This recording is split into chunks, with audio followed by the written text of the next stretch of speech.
hiện tại bà Thủy, bà nội cháu Liên cháu Loan ấy là làm nhà, con trai làm nhà xong con trai mất, còn để lại và con dâu đi lấy chồng, thì hiện tại để lại cho bà một món nợ ngân hàng chính sách 40 triệu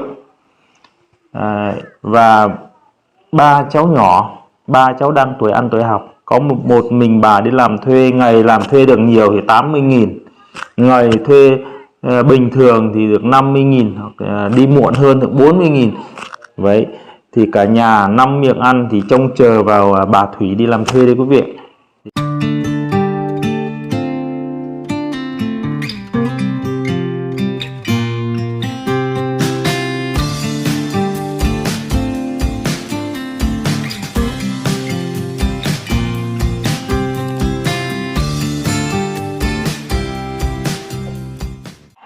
Tôi chào hai bác nha.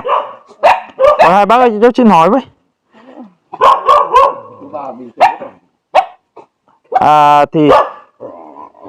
Cháu con nắm được cái tin là ở đây trong xóm mình có cái gia đình khó khăn đấy, có nhà bác nhà bà gì nhỉ bác nhỉ? Nhà bà Thích đây. Nhà bà Thích à? Vâng. Bác có biết được cái gia đình nó khó khăn hoàn cảnh như thế nào, bác có thể nói cho cháu biết không? Nhà bà thì bà có 2 đứa con nhưng mà cũng chết mất rồi. Chết sớm, còn có mấy đứa cháu ở lại với bà ấy, còn có một bà cố mẹ của chồng bà ấy. Vâng. Với lại 2 đứa con dâu thì thằng con trai chết sau này thì đi lấy chồng mất rồi. Hỏi đây cháu cảm ơn hai cô nhá, hai bà nhá. Còn chị Thích ấy cũng có một nhà riêng chị nó mà cũng có hộ khẩu riêng rồi còn. Thì vậy, vâng. Còn rồi chính xác bà Thích ấy còn có 3 đứa trẻ nhỏ với lại một bà già nữa. Thì đấy thì mình bà Thích mà nuôi 4 người đi, một bà cụ với 3 cháu nhỏ. Vâng, vậy thì gia đình khó khăn thực sự đó nhà bác nhỉ. Vâng, để cháu đi vào thăm nhà này nha, cháu cảm ơn hai bà nhá. Vâng. Xin chào mừng quý vị đã quay trở lại với kênh Vùng Cao Xứ Thanh. Lời đầu tiên thay mặt cho anh em làm chương trình gửi lời chào tới quý vị. Chúc quý vị luôn mạnh khỏe, bình an và thành công trong cuộc sống. Vâng, kính thưa quý vị, hôm nay anh em quay trở lại với gia đình bà Cố.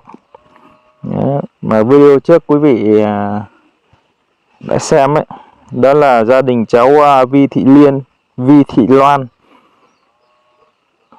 Gia đình này cũng là hoàn cảnh đặc biệt khó khăn quý vị ạ. Vâng, xin mời quý vị chúng ta cùng đi vào trong nhà để nói chuyện với những thành viên trong gia đình để biết được có hoàn cảnh gia đình của mấy bà cháu này ạ. Vâng, xin mời quý vị cùng theo chân anh em ạ. Vâng, về đây là toàn cảnh cái khu đất mà gia đình mấy bà cháu đang ở đấy quý vị ạ. Ôi trời, cái nhà kia sập rồi quá.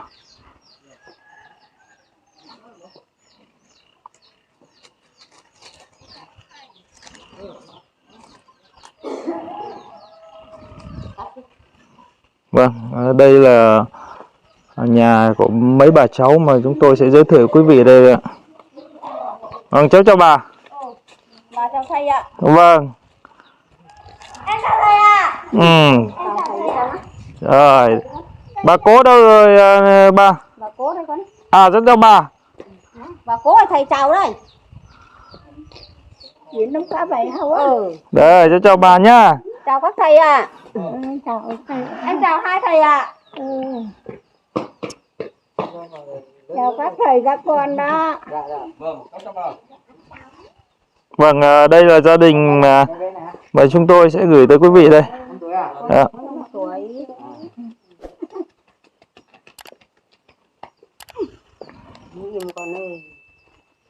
Vâng, xin chào mừng quý vị đã quay trở lại với kênh Vùng Cao Xứ Thanh.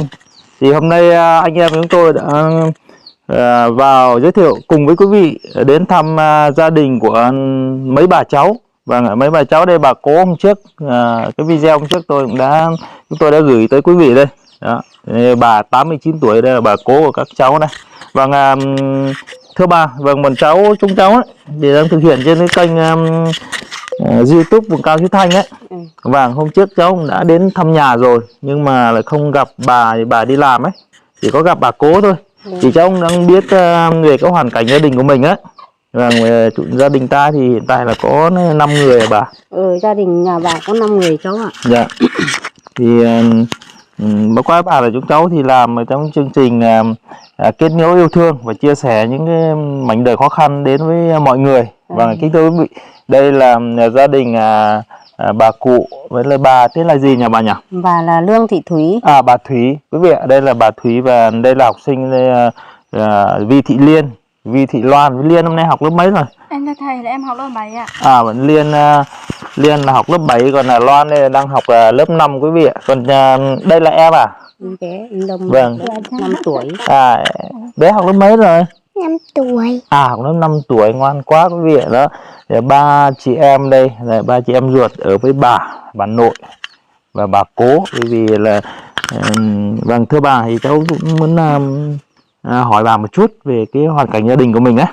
Vâng, thì thế bà cháu này thì bố mẹ của các cháu đâu rồi? Cháu ơi, bà có gì bà không nói thật. Vâng. Bố của cháu Liên với cháu Loan, cháu Lâm thì mất rồi. Mất năm 2020. Vâng. Thì mẹ thì đi lấy chồng bây giờ á. Thì bỏ lại ba đứa cháu này để cho bà với bà cố. Vâng. Cho nên bà cũng buồn lắm, không muốn nói đến. Vâng. Đúng là Vâng. hoàn cảnh gia đình bà thì cũng như vậy, là 4 đứa con đấy. Bà thì đẻ được 4 đứa, 2 trai 2 gái. Những 2 thằng thì mất hết rồi, thằng Tàu cũng mất. Thằng Thắng thì mất thì để lại cho 2 đứa con đấy. Bây giờ cháu nó cũng lớn rồi, nó 15 16 tuổi rồi. Vâng. Thì bây giờ là đứa thằng thứ hai là cũng lại mất tiếp. Chồng cũng mất, con cũng mất, ông nội cũng mất, bây giờ còn chả có ai nữa. Thì còn có mấy bà cháu ở với nhau thế này, thì bà cứ đi làm thuê để mà kiếm cho bà cố với lại cho cháu á. Lúc thì kiếm bút, lúc thì kiếm sách vở cho cháu đi học các thầy ạ. Thì bà cũng rất là khó khăn. Vâng, thì bà cũng chả biết nói thế nào nữa. Nói thì không ứa được nước mắt, không chịu được. Vâng, thế là hiện tại là mẹ của các cháu đâu rồi? Mẹ của các cháu thì lấy chồng rồi. Vâng. Chưa được 1 năm á, con dâu lại đi lấy chồng á. Vâng. Thì hiện tại thì bà thì đang nuôi 3 đứa cháu quý vị. Thế thầy hỏi này, thế là mẹ bố mất rồi được mấy năm rồi Liên? Em thưa thầy là bố em mất được 2 năm rồi ạ. Mất 2 năm à? Thế là hiện tại là bố mất được 2 năm thì mẹ lại đi bước nữa, mẹ có hay liên lạc với các em không? Dạ, em thưa thầy là không ạ. Cũng không à? Chắc là mẹ khi lấy chồng xa không? Dạ, em thưa thầy là mẹ đi lấy chồng ở bên Bãi Trành ạ. Bãi Trành cũng xa. Chắc là cũng có điều kiện hoàn cảnh gia đình mẹ chắc là cũng khó khăn thôi, nhưng mà chắc chắn là mẹ rồi cũng sẽ liên lạc với các em đó. Rồi nhưng mà bố thì mất 2 năm thì mẹ đi bước nữa, đúng không? Thì bây giờ công việc học tập của mấy chị em thế nào, của Liên thế nào? Dạ em thưa thầy là hiện tại em đang học lớp 7. Nhưng mà em sợ sau này em học hết cấp 2 em sẽ không được đi học nữa. Thì tất nhiên cứ cố gắng mà học hết cấp 2 đi thì tính sau. Nhưng mà công việc việc học tập của em vẫn đi học đều chứ? Dạ vâng ạ. Kính thưa quý vị, đây là học sinh Liên đấy. Thì chúng tôi cũng được dạy các cháu năm cấp 1. Hiện tại là có học sinh Loan thì đang học lớp 5. Đấy. Thì với cái hoàn cảnh gia đình này thì rất khó khăn quý vị ạ. Có 3 bà cháu ở với nhau. Còn ở bên còn có bác dâu thì bác trai cũng mất rồi à Liên? Dạ vâng ạ. Thế là hiện tại gia đình rất khó khăn quý vị ạ. Bà có 2 người con trai thì đều mất sớm. Thì có 2 đứa con dâu thì cũng lập gia đình thêm bước nữa. Thì hiện tại thì bà Thúy này còn có bà cố là mẹ chồng. Đây là mẹ chồng của bà đúng không? Vâng, đây mẹ chồng của bà. Mẹ chồng đó là chồng của bà cũng mất rồi. Đó, thì hiện tại là 3 người đàn ông trụ cột trong gia đình là mất cả rồi quý vị ạ. Còn có mình bà là trụ cột của các cháu, chỗ dựa của các cháu thì lao động nuôi nuôi mẹ chồng và 3 cháu nội, 3 cháu gái này, rất xinh xắn và ngoan ngoãn này. Và thì bà, thế hàng ngày thì bà đi làm công việc gì? Cháu hàng ngày thì bà cũng đi trồng sắn. Thế là người ta đi nhổ sắn thì bà cũng đi nhổ sắn. Đi nhổ sắn thì làm theo tiếng á, Đi được Vâng. sớm thì cũng được 80.000, hay là đi được muộn thì cũng được 50, hay là đi được muộn nữa thì 40.000 thế thôi. Nhưng Vâng. bà cũng gắng lo cho các cháu đi học xong rồi bà mới đi được á. Còn đứa con bé này đi gửi á, con Lâm, con đứa cháu nhỏ này 5 tuổi thì không có ai đưa đi, thì bà phải cõng sang bên làng á. Bữa nào nắng thì con cháu nó còn đi được, bữa nào mà mưa thì phải cõng sang bên làng á, Vâng. để mà gửi với các bác để cho cháu đi học ngoài ủy ban á. Vâng. Thì chạy về thì lại muộn đi rồi, thì cứ thế mà làm thôi mà. Nhưng bây giờ thời gian này cũng chả có việc làm nữa thì bà ở nhà. Vâng. Thế thì từ nhà ta đi ra đến trường mà cháu nhỏ đi học thì xa không bà? Xa thầy ạ. Vâng. hai cây ấy. 2 cây, khoảng 2 cây số mà. Thế thì bà phải dắt đưa cháu đi học để đi bộ à? Có ngày thì gửi được á thì lại gửi với các bác các anh. Vâng. Không gửi được thì bà lấy đưa ra. Có Vâng. ngày đi đón học không ăn buổi trưa, bà lại chạy bên làng bên lán thì đi đón. Vâng. Đi bộ á. Vâng. Đó. Còn hai bạn lớn thì tự đi học rồi đúng Hai không? chị em ấy thì tự đi rồi, hai chị em lai nhau. Xe đạp cũng chả có một cái à. Thế là hỏng đi thì lại đi chung với chị. Thế là hiện tại là hai chị em là có một chiếc xe đạp à? Dạ vâng ạ. Thế là hai chị em cùng đi lái nhau đi học. Thôi trước mắt là cứ tạm thời khắc phục khó khăn. Cái xe đạp nhỏ kia à?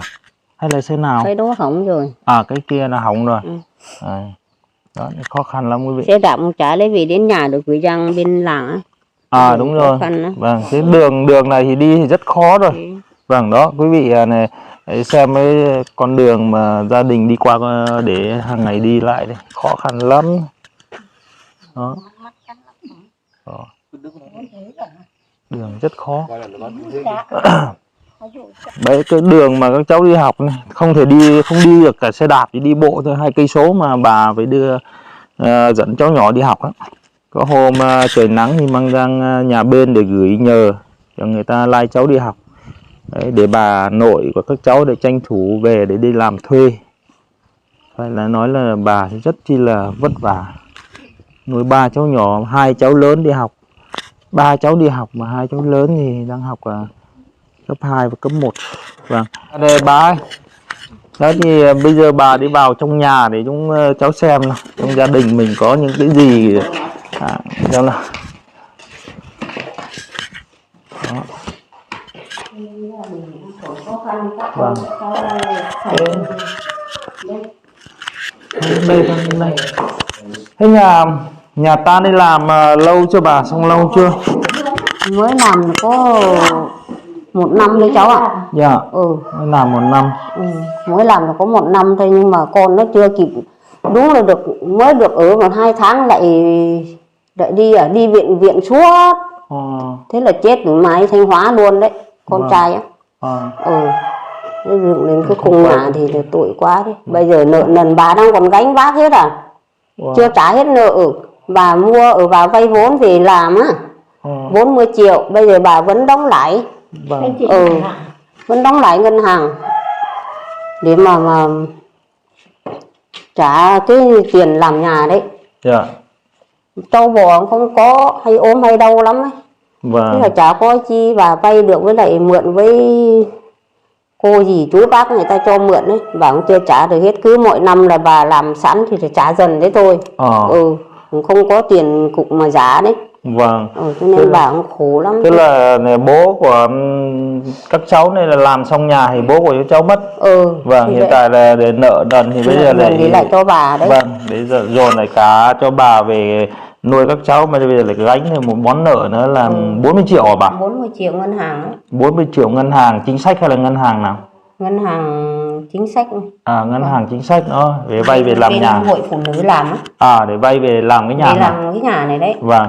Vâng, kính thưa quý vị rằng bà vừa tâm sự đó, thì khi làm xong nhà con trai mất mà bây giờ lại gồng gánh thêm 40 triệu tiền vay ngân hàng đó quý vị. Thì năm nay bà bao nhiêu tuổi rồi? Sinh năm bao nhiêu? Bà bao nhiêu tuổi? Sinh năm 66. Năm nay là bà 50 mấy tuổi rồi đúng không? 57, 58 rồi đó bà nhỉ? 57 hay là 58 gì đấy. Vâng, đó. Thế bữa trước chưa làm nữa thì cứ cái nhà sập ở bên kia thôi. Bây giờ con nó dựng lên đúng là chưa kịp ở. Nên là nợ nần bỏ lại cho bà thì cũng khổ lắm các cháu ơi. Vâng. Rồi chúng cháu thì cũng đến đây để gặp bà về các cháu.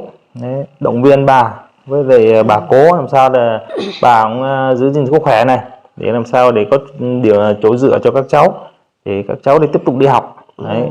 Dù khó khăn đến như thế nào thì bà cũng cố gắng nha bà nha. Vâng. Vâng. Bà cảm ơn các thầy cũng là quan tâm đến gia đình các con các cháu, thì bà cảm ơn các thầy nhé.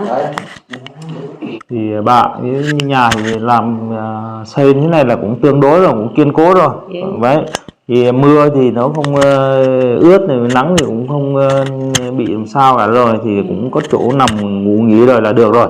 Nhưng mà quan trọng nhất là bà phải là cố gắng giữ gìn sức khỏe này với bà cố này. Hôm cháu lên gặp bà cố này, bà cố nói chuyện đang còn nói chuyện đang còn ngọt lắm, bà đang còn nói chuyện rõ lắm.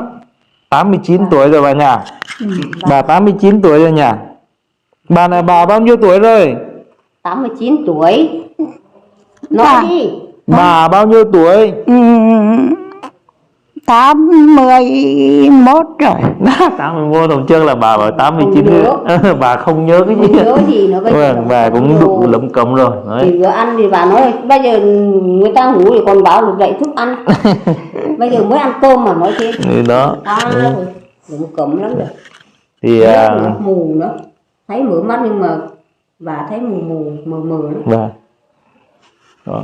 Nhà cửa thì có 2 phòng quý vị.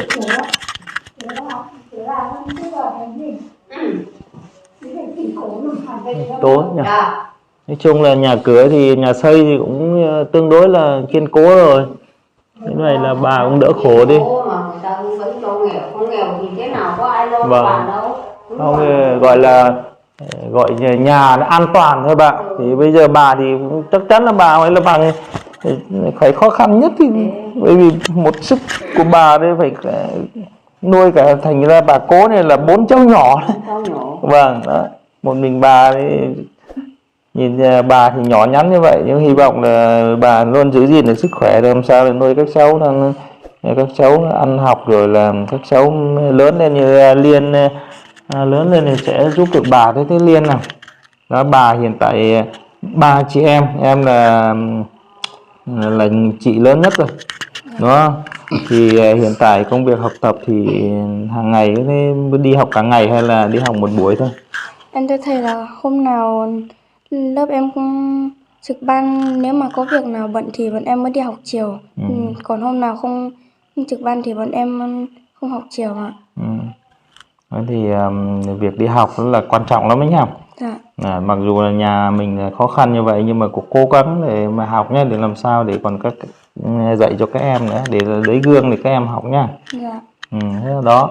Loan em bài vất vả lắm đó, cho nên đi đến lớp là phải cố gắng mà học nhé. Dạ. Thế Loan là đang học lớp 5 gì nhỉ? 5C ạ. Lớp 5C với thầy Tình đúng không?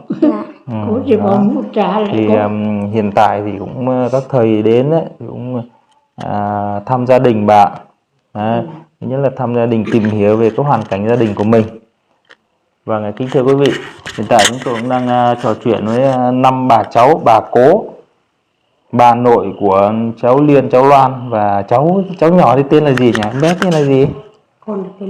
Con tên là gì? Con tên Lâm. Lâm. Liên, Loan và Lâm. Đó, Lâm thì năm nay học mới 5 tuổi, học lớp 5 tuổi. Loan học lớp 5. Liên thì học là lớp 7. Vâng. Thì cũng rất mong quý vị đang đồng hành cùng vùng cao Thới Thanh, thì cũng hy vọng quý vị cũng chung tay và giúp đỡ gia đình. Hiện tại bà Thủy, bà nội cháu Liên, cháu Loan ấy, là làm nhà, con trai làm nhà xong con trai mất, còn để lại và con dâu cũng đi lấy chồng, thì hiện tại để lại cho bà một món nợ ngân hàng chính sách 40 triệu.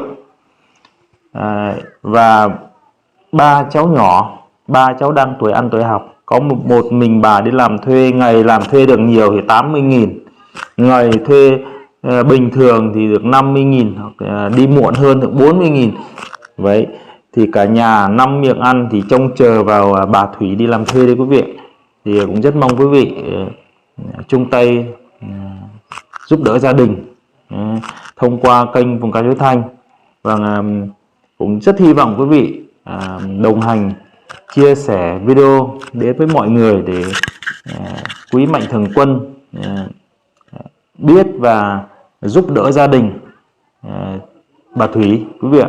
Vâng, chúng tôi đến gia đình này thì cũng biết rằng là hoàn cảnh là khó khăn rồi đấy, không bà chúng cháu đến đây hôm nay thì cũng không có gì cả và cũng không chuẩn bị được cái gì, bởi vì chúng cháu thì cũng nắm bắt được gia đình mình khó khăn thì cũng gọi là trước mắt thì chúng cháu cũng có một chút quà, đó là này có một ít mì tôm á để cho bà để sớm thì nấu cho bà với lại các cháu ăn sáng á. Dạ vâng, thôi đi bà đi ra ngoài đây. Thì báo cáo bà tình hình hôm nay thì anh em chúng cháu trong nhóm làm kênh Vùng Cao Chiếu Thanh á thì có một chút quà nhỏ gọi là tí mì tôm này này để cháu gửi đến bà với lại các cháu để bà để sáng này các cháu bà pha cho các cháu ăn để đi ăn sáng rồi đi học bà nhé. Vâng. Và cảm ơn các thầy nha. Vâng, để cháu gửi cho bà này. Rồi là cũng rất mong là bà giữ gìn sức khỏe để tiếp tục là làm chỗ dựa để các cháu ăn học. Dạ. Vâng, dù đấy cũng rất biết là bà thì rất khó khăn. Và kính thưa quý vị, một lần nữa thì cũng rất mong quý vị đồng hành cùng Vùng Cao Chiếu Thanh, quan tâm giúp đỡ gia đình bà. Và với tinh thần và tấm lòng của quý vị, chúng tôi cũng rất hy vọng rằng quý vị sẽ sẵn lòng để chia sẻ cũng như là giúp đỡ gia đình bà Thủy, cháu Liên, cháu Loan và cháu Lâm với để gia đình vơi bớt đi một chút khó khăn trong cuộc sống quý vị ạ. Vâng, hiện tại thì tôi cũng xin nhắc lại lần nữa là con trai của bà Thủy khi mất thì để lại cho bà đó là một món nợ 40 triệu khi bà đang vay ngân hàng để làm nhà ở đây, và 3 cháu nhỏ. Đấy, phải nói là gia đình rất vất vả. Hiện tại bà lại còn phải nuôi mẹ chồng nữa, đó là bà cố của cháu Liên, cháu Loan và cháu Lâm. Vâng, một lần nữa xin chân thành cảm ơn quý vị đã đồng hành và theo dõi video chương trình của Vùng Cao Chiếu Thanh. Một lần nữa xin cảm ơn quý vị, chúc quý vị luôn mạnh khỏe và rất mong sự chung tay ủng hộ giúp đỡ của quý vị để làm sao để gia đình của bà Thủy cũng như là ủng hộ kênh Vùng Cao Chiếu Thanh để ngày một phát triển. Xin chân thành cảm ơn quý vị. Chào tạm biệt quý vị.